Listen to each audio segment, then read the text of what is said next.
Lelah ya, karena aktivitas yang bersangkutan tadi dari pagi sampai malam itu full ya.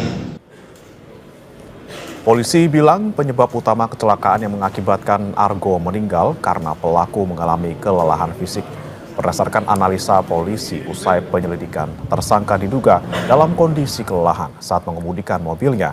Dikarenakan sejak pukul 7 pagi hingga 1 dini hari, tersangka terus melakukan kegiatan yang menguras tenaga. Yang pertama tadi pelanggaran dia dari hasil keterangan ini dan kita dan saksi yang lainnya,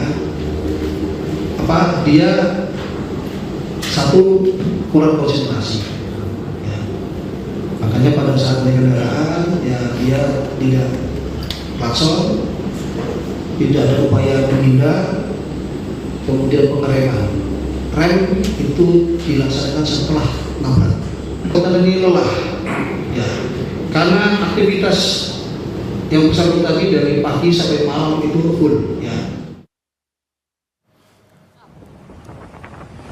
Sementara selain menetapkan Cristiano Tarigan sebagai tersangka tunggal dalam kasus kecelakaan lalu lintas yang menewaskan mahasiswa Fakultas Hukum UGM Argo Eriko Afandi, polisi juga menetapkan seorang tersangka baru dalam kasus perintangan penyidikan karena berupaya mengaburkan barang bukti.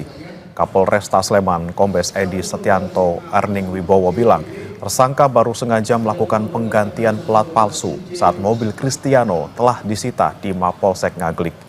Nomor plat mobil Cristiano yang mendadak berubah itu kemudian viral di media sosial. Meski telah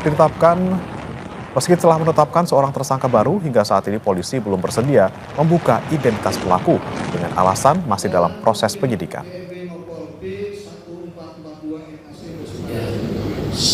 Pada saat kendaraan sudah diamankan, ya, tanpa diketahui oleh petugas, ya, ada yang mengganti plat nomor tersebut menggunakan plat nomor B1442 NAC. Ya.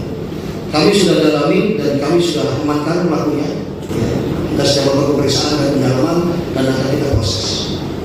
Ya, terkait dengan berupaya melakukan barang bukti.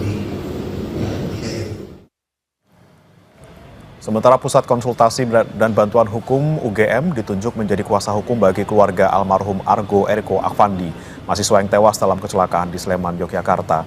Tim langsung mendampingi ibu korban dalam proses pemeriksaan polisi yang dilakukan secara tertutup di kampus FH UGM. Wakil Dekan 3 FH UGM bilang, keluarga almarhum masih berkomitmen menyelesaikan kasus kecelakaan ini melalui jalur hukum. Membantu proses ini sampai selesai yang akan dibantu oleh Pusat Konsultasi dan Bantuan Hukum Fakultas Hukum UGM. Artinya tidak ada ruang untuk kekeluargaan gitu, nggak ada Pak? Damai itu nggak ada Pak? Belum diputuskan, tapi yang jelas keluarga menerima itikat baik dari pelaku untuk nanti kedepannya kita lihat setelah proses ini berjalan dan kondisi psikologi ibu korban itu memang sampai sekarang belum mampu untuk melaksanakan itu tadi. Yang jelas proses hukum berjalan dan ini sedang berlangsung dan kita semua menghormati proses itu. Pak kapan?